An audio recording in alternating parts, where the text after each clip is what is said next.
नमस्कार, मैं पवन कुमार यादव, प्रवक्ता रसायन विज्ञान, जैन इंटर कॉलेज करहल, जनपद मैनपुरी से आप सबके बीच कक्षा 11 रसायन विज्ञान के अध्याय 9 हाइड्रोजन के अध्ययन हेतु प्रस्तुत हूं।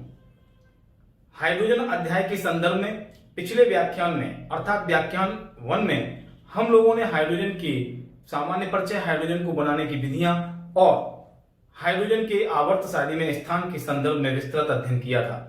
आज के इस व्याख्यान में हाइड्रोजन अध्याय के अंतर्गत हम जिन शिक्षण बिंदुओं का अध्ययन करेंगे, सबसे पहले आइए हम उन्हें देख लेते हैं कि किन शिक्षण बिंदुओं पर आज के इस व्याख्यान 2 में हम हाइड्रोजन के संदर्भ में अध्ययन करेंगे। सबसे पहले हम अध्ययन करेंगे हाइड्राइड का, कि आखिर हाइड्राइड क्या होते हैं। हाइड्राइड के प्रकार, जिनमें हाइड्राइड 3 प्रकार के होते हैं: आयनिक हाइड्राइड, सहसंयोजक हाइड्राइड और धात्विक हाइड्राइड। उसके बाद हम अध्ययन करेंगे हाइड्रोजन के यौगिक जल का। जल के सामान्य परिचय के साथ साथ हम जल की संरचना और बर्फ की संरचना का आज अध्ययन करेंगे। आइए आज के इस व्याख्यान में हम अध्ययन करते हैं हाइड्राइड का, कि हाइड्राइड क्या होते हैं। हाइड्रोजन उपयुक्त परिस्थितियों में विभिन्न तत्वों के साथ संयोग करके द्विअंगी यौगिक बनाती है। इन द्विअंगी यौगिकों को हाइड्राइड कहते हैं। अर्थात हाइड्राइड हाइड्रोजन के विभिन्न तत्वों के साथ संयोग के फलस्वरूप बने हुए द्विअंगी यौगिक होते हैं। इन यौगिकों के सामान्य सूत्र 2 प्रकार से लिखे जा सकते हैं। जैसे पहला है EHX, या E फॉर एलिमेंट कह सकते हैं, कोई तत्व। H हाइड्रोजन है और X हाइड्रोजन परमाणुओं की संख्या है। जब हाइड्रोजन से धातुएं संयुक्त होती हैं, संयोग करती हैं, तो EHX प्रकार के धात्विक हाइड्राइड बनते हैं। जैसे MgH2, CaH2 या NaH। यहां 2 का मतलब है X बराबर 2, यहां 2 का मतलब है X बराबर 2, और यहां H1 है तो X बराबर 1, यानी EHX प्रकार के सूत्र वाले यौगिक हाइड्राइड कहलाते हैं।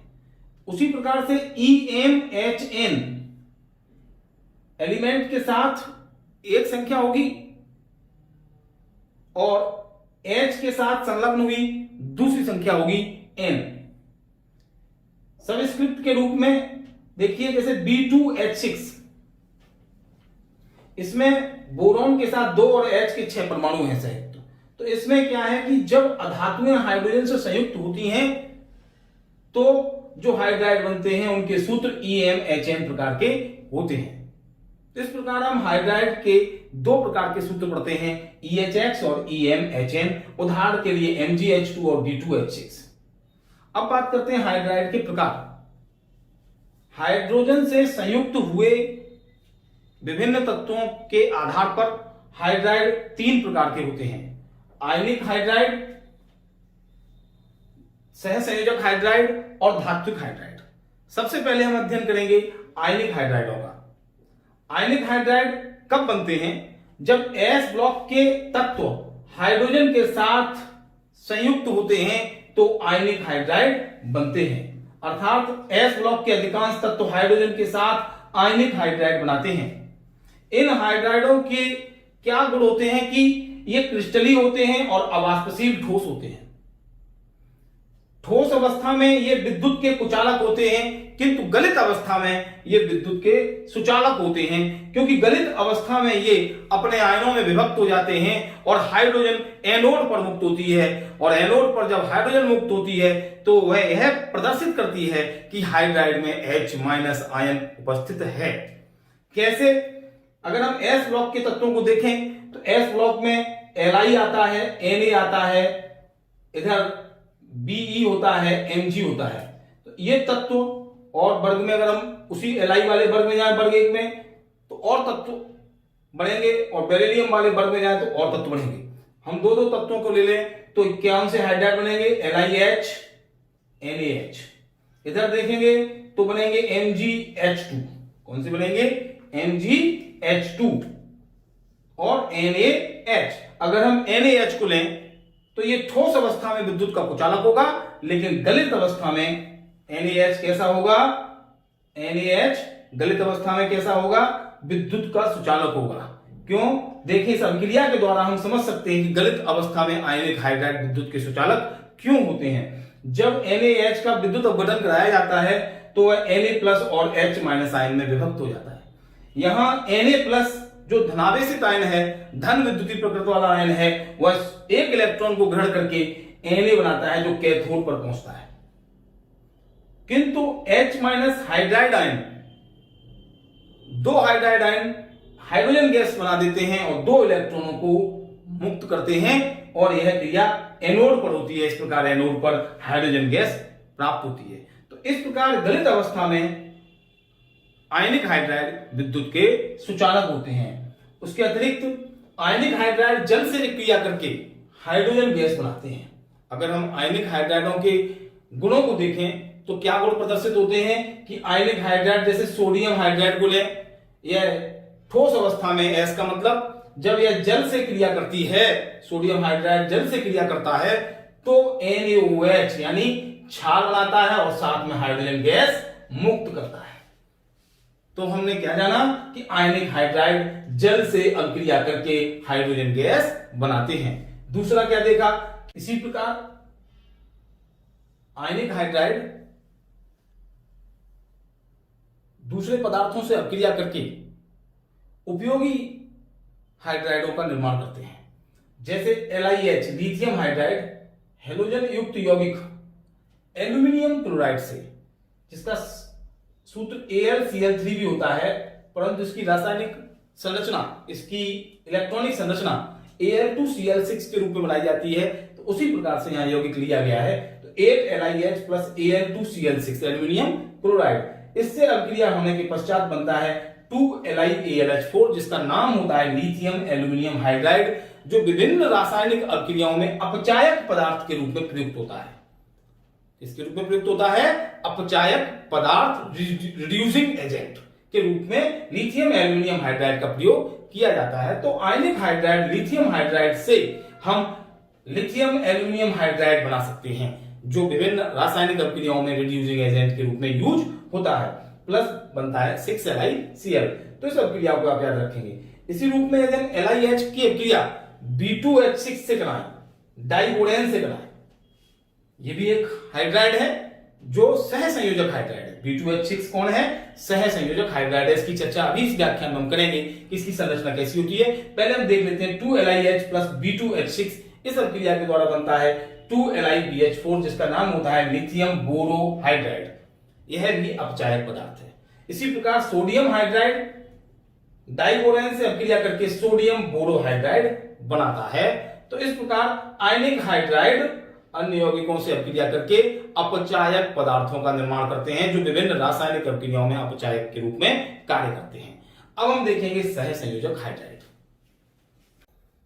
अब देखते हैं हम सह संयोजक हाइड्राइड। अधातु तत्वों के साथ जो पी ब्लॉक तत्व होते हैं, सामान्यतः पी ब्लॉक तत्वों के साथ अर्थात अधातु तत्वों के साथ हाइड्रोजन के द्विअंगी यौगिक सह संयोजक हाइड्राइड कहलाते हैं। अधातु तत्वों के साथ यानी पी ब्लॉक एलिमेंट्स के साथ हाइड्रोजन के द्विअंगी यौगिक सह संयोजक हाइड्राइड कहलाते हैं। जैसे CH4, NH3, H2O और HF, ये कैसे हाइड्राइड हैं? ये सह संयोजक हाइड्राइड हैं, जिनमें CH4 मीथेन जो कार्बन का हाइड्राइड है, NH3 नाइट्रोजन का हाइड्राइड, H2O ऑक्सीजन का हाइड्राइड और HF हेलोजन अर्थात फ्लोरीन का हाइड्राइड है। सह संयोजक हाइड्राइड के 3 प्रकार होते हैं, जिनमें पहला है इलेक्ट्रॉन न्यून हाइड्राइड। इलेक्ट्रॉन न्यून हाइड्राइड का उदाहरण हम देख सकते हैं B2H6, जिसे डाइबोरेन कहा जाता है। ये इलेक्ट्रॉन न्यून हाइड्राइड इसलिए है क्योंकि इसके बोरॉन परमाणु के पास सह संयोजी कोष में इलेक्ट्रॉनों की कमी होती है, अर्थात वहां अष्टक पूरा नहीं होता, इसलिए इसे इलेक्ट्रॉन न्यून हाइड्राइड कहा जाता है। और हम जानते हैं कि वे पदार्थ, वे यौगिक जिनके किसी तत्व के पास रासायनिक संयोग कर लेने के बाद भी अष्टक नहीं पूरा हो पाता और संरचना बनाते समय अंतिम कोष में 8 इलेक्ट्रॉन पूरे नहीं होते बल्कि इलेक्ट्रॉनों की कमी रह जाती है, इलेक्ट्रॉन न्यून यौगिक कहलाते हैं।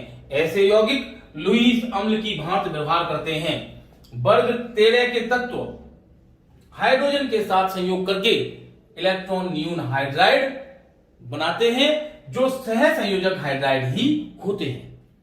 इसी प्रकार हम अध्ययन करेंगे सहसंयोजक हाइड्राइड के दूसरे प्रकार का, जिसे हम कहते हैं इलेक्ट्रॉन परिशुद्ध हाइड्राइड। इसमें उदाहरण है मीथेन CH4। इसमें कार्बन परमाणु जो केंद्रीय परमाणु है उसके संयोजी कोष में 8 इलेक्ट्रॉन पूरे होते हैं। वहां न इलेक्ट्रॉन युग्म की कमी होती है न अधिकता होती है, इसलिए इसे इलेक्ट्रॉन परिशुद्ध हाइड्राइड कहते हैं। वर्ग 14 के सभी तत्व कार्बन की तरह अन्य तत्व भी हाइड्रोजन से संयोग करके इलेक्ट्रॉन परिशुद्ध हाइड्राइड बनाते हैं, जिन्हें हम सहसंयोजक हाइड्राइड ही कहते हैं। सहसंयोजक हाइड्राइड के तीसरे प्रकार के रूप में हम अध्ययन करेंगे इलेक्ट्रॉन समृद्ध हाइड्राइड का। ये वे हाइड्राइड हैं जिनके केंद्रीय परमाणु पर इलेक्ट्रॉन युग्म की अधिकताएं पाई जाती हैं, वहां एक्स्ट्रा इलेक्ट्रॉन्स पाए जाते हैं। अष्टक पूरा करने के बाद भी ऐसे इलेक्ट्रॉन शेष बच जाते हैं जो रासायनिक संयोग में भाग नहीं लेते। उन्हें हम लॉन पेयर ऑफ इलेक्ट्रॉन या एकाकी इलेक्ट्रॉन युग्म कहते हैं। जैसे अमोनिया और जल इसका उदाहरण है। अमोनिया में नाइट्रोजन परमाणु के पास और जल में ऑक्सीजन परमाणु के पास एकाकी इलेक्ट्रॉन युग्म पाए जाते हैं, जिन्हें हम इलेक्ट्रॉन समृद्ध हाइड्राइड कहते हैं। ये हाइड्राइड लुईस क्षार की भांति व्यवहार करते हैं। कक्षा 10 में भी आपने लुईस अम्ल और लुईस क्षार पढ़े होंगे, जिनमें आपने अध्ययन किया है कि वे यौगिक जिनके पास लॉन पेयर ऑफ इलेक्ट्रॉन पाया जाता है, एकाकी इलेक्ट्रॉन युग्म पाया जाता है, उसे हम लुईस क्षार कहते हैं। डी ब्लॉक के वर्ग 3, 4, 5 तथा एफ ब्लॉक के तत्व हाइड्रोजन के साथ द्विअंगी यौगिक बनाते हैं जो अरसमीकरणितीय होते हैं, जिन्हें धात्विक हाइड्राइड कहा जाता है। धात्विक हाइड्राइड वर्ग 3, 4, 5 के तत्व तो बनाते हैं, अर्थात डी ब्लॉक के वर्ग 3, 4, 5 के तत्व धात्विक हाइड्राइड बनाते हैं, किंतु वर्ग 7, 8, 9 के तत्व हाइड्राइड नहीं बनाते। अतः इन वर्गों को हाइड्राइड अंतराल भी कहा जाता है। ये जो धात्विक हाइड्राइड होते हैं, इनमें धातुएं हाइड्रोजन को अपने जालक के अंतराकाश में अवशोषित कर लेती हैं, अधिशोषित कर लेती हैं, इसलिए इन्हें अंतराकाशीय हाइड्राइड भी कहा जाता है। इन हाइड्राइडों में धातु और हाइड्रोजन का अनुपात सरल अनुपात में नहीं होता, अतः ये संयोजकता नियमों का पालन नहीं करते। जैसे लैंथेनम हाइड्राइड LaH 2.87 है, यहां धातु और हाइड्रोजन का अनुपात सरल अनुपात में नहीं है। ठीक उसी प्रकार आप सभी तत्वों के हाइड्राइडों में देखें तो हमें हाइड्रोजन का भाग भिन्नात्मक या दशमलव के रूप में मिलता है, जिससे सिद्ध होता है कि हाइड्रोजन और धातुओं का अनुपात सरल अनुपात में नहीं होता। YVH 2.55, टाइटेनियम हाइड्राइड में TiH 1.5, जर्कोनियम में ZrH 1.7, वेनेडियम में VH 0.56, ऐसे ही ZrH 1.3। ये 2 बार लिखा है क्योंकि कभी 1.7 और कभी 1.3 पाया जाता है। फिर निकेल हाइड्राइड में NiH 0.6, 0.7।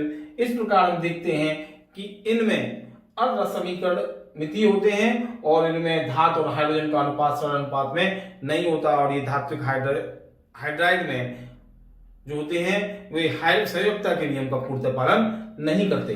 इन्हें अंतराकाशीय हाइड्राइड भी कहा जाता है। ये ऊष्मा और विद्युत के सुचालक होते हैं और हाइड्रोजन भंडारण के लिए उपयोगी होते हैं, क्योंकि पैलेडियम और प्लेटिनम आदि संक्रमण तत्व हाइड्रोजन को अधिशोषित कर लेते हैं और हाइड्रोजन के बृहद आयतन को अधिशोषित कर लेते हैं, जिससे ये ऊर्जा के स्रोत के रूप में उपयोग में लाए जा सकते हैं। अर्थात हाइड्रोजन भंडारण के लिए ये धात्विक हाइड्राइड उपयोगी होते हैं। अब देखेंगे हम जल। आइए अब अध्ययन करते हैं जल का। जल जिसका अर्धसूत्र होता है H2O, जैसा कि हम सब लोग जानते हैं। इस H2O में 2 H परमाणु और 1 ऑक्सीजन परमाणु पाया जाता है, अर्थात 2 हाइड्रोजन परमाणु और 1 ऑक्सीजन परमाणु संयुक्त होकर के जल का एक अणु बनाते हैं। जल के अणु की संरचना कैसी होती है और जल के अणु में किस प्रकार से हाइड्रोजन और ऑक्सीजन जुड़े होते हैं, आइए अध्ययन करते हैं। हम इसमें देखेंगे कि 1 ऑक्सीजन 2 H परमाणु से जुड़ती है, अतः ऑक्सीजन परमाणु पर हम संकरण को समझ लें तो 1 ऑक्सीजन का जब हम इलेक्ट्रॉनिक विन्यास बनाते हैं तो बनता है 1s2 2s2 2p4। जब हम इस 1s2 2s2 2p4 में से 2p4 जो अपूर्णित कक्षक है, उस अपूर्ण कक्षक को हम भिन्न भिन्न कक्षकों में बांटकर इलेक्ट्रॉनों का वितरण करते हैं। तो इस प्रकार होता है कि p कोष 3 p कक्षकों से मिलकर बनता है, px, py और pz। 4 इलेक्ट्रॉन हमें इन कक्षकों में डालने हैं। तो पहला इलेक्ट्रॉन ये, दूसरा और ये तीसरा हुंड के नियम के अनुसार इलेक्ट्रॉनों का भराव होता है, जैसा कि हम पिछले अध्याय में पढ़ चुके हैं। और चौथा इलेक्ट्रॉन ये। तो इस प्रकार हमने देखा कि px में 2, py में 1 और pz में 1 इलेक्ट्रॉन है। यहां 2px2 लिखा हुआ है, इसका मतलब ये px में 2, py में 1 और pz में 1 और 2s2 पिछला ये रहा। इस प्रकार ऑक्सीजन का इलेक्ट्रॉनिक विन्यास 1s2 2s2 2px2 2py1 2pz1 होता है। इसमें जब संकरण है वो इन 4 कक्षकों के अतिव्यापन से 4 नए sp3 कक्षक बनते हैं। 4 नए sp3 कक्षक बनते हैं जब इन 4 2s में और 3 उसमें 3 p, कौन कौन से, 2px 2py 2pz और 1 2a। तो इन 4 कक्षकों से नए 4 sp3 कक्षक बनते हैं। इन sp3 कक्षकों में से 2 sp3 कक्षक, एक पहला और एक दूसरा, इनके पास एकाकी इलेक्ट्रॉन युग्म होता है, अर्थात इनके पास 2-2 इलेक्ट्रॉन हैं।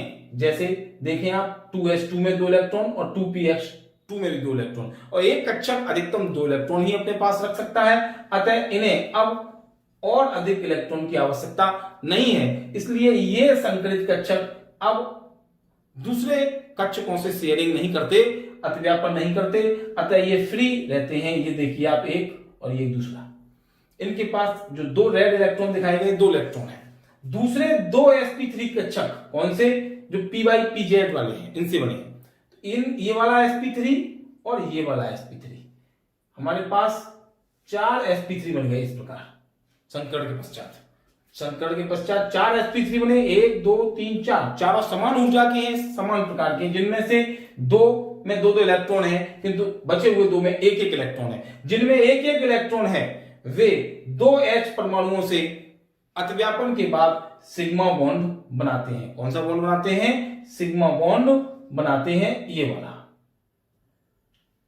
इस अतिव्यापन से जो सिग्मा बॉन्ड बना, वहां 2 इलेक्ट्रॉन हुआ, एक हाइड्रोजन का और एक इस sp3 का, एक इस sp3 का और एक हाइड्रोजन का। हाइड्रोजन का कक्षक s कक्षक होता है, क्योंकि हाइड्रोजन का इलेक्ट्रॉनिक विन्यास 1s1 होता है। तो ये s कक्षक और ये sp3 कक्षक परस्पर अतिव्यापन से सिग्मा बॉन्ड बनाता है। इस प्रकार हाइड्रोजन के 2 परमाणु ऑक्सीजन से संयुक्त हो जाते हैं और ऑक्सीजन परमाणु के पास 2 एकाकी इलेक्ट्रॉन युग्म होते हैं, और इस प्रकार की संरचना ये वाली H2O की बन जाती है, जिसमें H के 2 परमाणु, जिन दोनों बंध के बीच बंध कोण 104.5 डिग्री का और बंध लंबाई O और H बॉन्ड की 95.7 पिकोमीटर होती है। इस प्रकार की संरचना H2O की बनती है।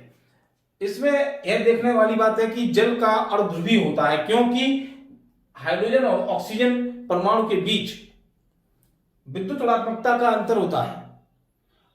विद्युत ऋणात्मकताओं के अंतर के कारण H परमाणुओं पर डेल प्लस और ऑक्सीजन परमाणुओं पर डेल माइनस ऋणावेश आ जाता है, जिससे जल ध्रुवीय या ध्रुवता प्रकट करता है। जल के गुणों को हम देखें तो जल रंगहीन, गंधहीन तथा स्वादहीन होता है।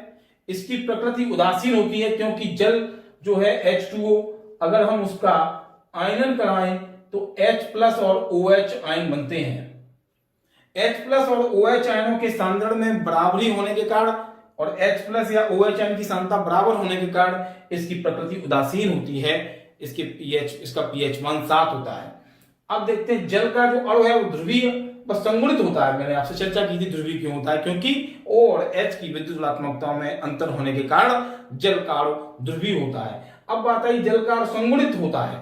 क्यों संगुणित होता है, हम चर्चा करते हैं कि हाइड्रोजन बंध, जल के अणुओं के बीच हाइड्रोजन बंध पाया जाता है, जिस कारण जल के कई अणु परस्पर जुड़कर संगुणित हो जाते हैं, एसोसिएट हो जाते हैं, जिससे उनका परावैद्युतांक उच्च होता है।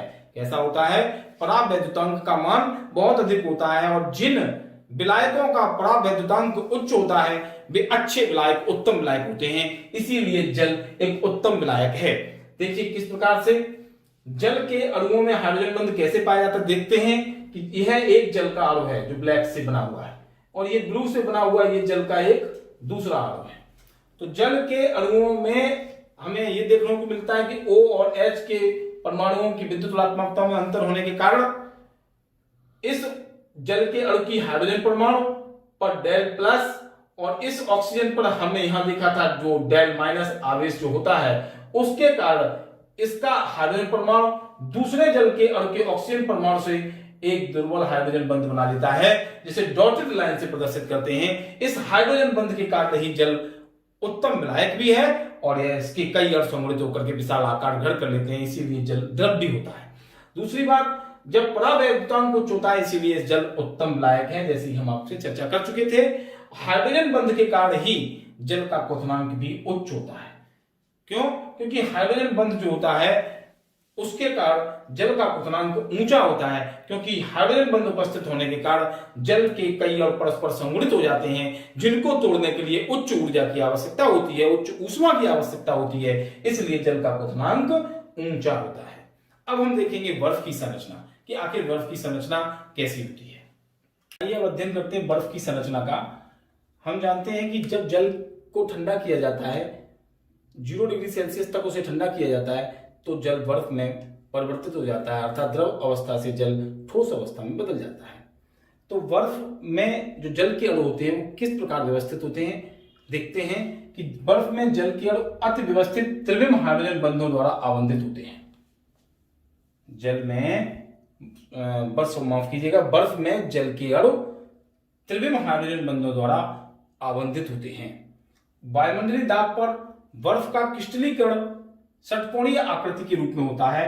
इस प्रकार की षटकोणीय आकृतियां बनती हैं। जल का प्रत्येक अणु अपने समीप स्थित जल के अन्य अणुओं के साथ 4 हाइड्रोजन बंध बनाता है। किस प्रकार बनाता है कि प्रत्येक O परमाणु, प्रत्येक ऑक्सीजन परमाणु 2 H परमाणुओं के साथ और प्रत्येक H परमाणु 1 O परमाणु के साथ हाइड्रोजन बंध बनाता है।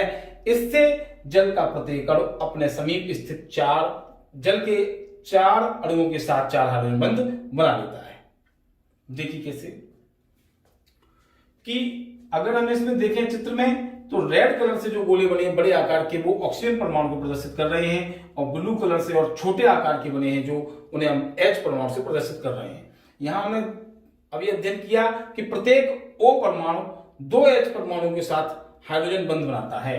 कैसे? ये ऑक्सीजन परमाणु 2 हाइड्रोजन बंध बनाएगा। कितने बनाएगा? 2। आप देख रहे हैं डॉटेड लाइन से हाइड्रोजन बंध दिखाए गए हैं, तो एक तो ये वाला है हाइड्रोजन बंध और दूसरा ये वाला है। अगर हम इस O को देखें तो एक ऊपर की तरफ हाइड्रोजन बंध जा रहा है, वो त्रिविम में है, डायगोनल में है, और एक ये वाला जा रहा है, तो एक ये और एक ये। इसी प्रकार यदि हम इस O को देखें तो 2 हाइड्रोजन बंध यहां बन रहे हैं, एक ये वाला और एक ये वाला। इस प्रकार प्रत्येक ऑक्सीजन परमाणु 2 हाइड्रोजन बंध बनाता है H परमाणु के साथ, और प्रत्येक H परमाणु 1 हाइड्रोजन बंध बनाता है ऑक्सीजन परमाणु के साथ। तो आप देख लें ब्लू वाले और छोटे गोले हैं, उनके साथ सिर्फ एक डॉटेड लाइन बनी हुई है। आप देख रही हैं कि ये वाला एक डॉटेड लाइन है इस ऑक्सीजन के साथ। तो H परमाणु कितने बना रहा है? H परमाणु केवल 1 हाइड्रोजन बंध दूसरे O परमाणु के साथ बना रहा है। तो कुल हाइड्रोजन बंधों की संख्या हो गई 4। कितनी हो गई? 4। 2 + 1 धन 1 बराबर 4। तो कुल 4 हाइड्रोजन बंध जल के प्रत्येक अणु अपने समीप स्थित जल के अणुओं के साथ बनाते हैं। इस प्रकार एक पिंजरेनुमा संरचना बनती है जो रिक्त स्थानों के कारण संरंध्र हो जाती है। इसमें जो रिक्त स्थान हो जाते हैं उनके कारण वो संरंध्र हो जाती है, जिस कारण से बर्फ का घनत्व तो कम होता है जल की अपेक्षा। इसीलिए बर्फ जल पर तैरती रहती है। अक्सर परीक्षा में प्रश्न पूछे जाते हैं कि बर्फ जल पर क्यों तैरती रहती है, तो आप इस पॉइंट को उसके उत्तर में लिख सकते हैं। आज के इस व्याख्यान में हमने हाइड्राइडों के प्रकार, जल की संरचना, जल के भौतिक गुण एवं बर्फ की संरचना का अध्ययन किया। आशा है यह व्याख्यान आपके समझ में अच्छे से आया होगा। इस वीडियो को आप बार बार देखिए और वीडियो की सहायता से अपनी उत्तर पुस्तिका पर स्वलिखित नोट्स बनाएं। दीक्षा ऐप को आप डाउनलोड कर चुके होंगे, उसकी सहायता लेकर भी आप नोट्स बना सकते हैं। साथ ही आज के इस व्याख्यान में जो आपको गृह कार्य दिया जा रहा है, उन प्रश्नों के उत्तर आप अपनी उत्तर पुस्तिका पर लिखेंगे। उनमें 2 प्रश्न आपको दिए जा रहे हैं। पहला, हाइड्रोजन भंडारण के लिए धात्विक हाइड्राइड किस प्रकार उपयोगी है समझाइए, और दूसरा, बर्फ जल के ऊपर तैरती है क्यों। इन दोनों प्रश्नों के उत्तर आप अपनी उत्तर पुस्तिका पर लिखेंगे। अगले व्याख्यान में हम जल के रासायनिक गुणों का विस्तृत अध्ययन करेंगे कि जल के रासायनिक गुण क्या हैं। आप सभी लोगों को एक बार पुनः आपके उज्जवल भविष्य की शुभकामना करते हुए बहुत बहुत आशीष प्रदान करता हूं। धन्यवाद, नमस्कार।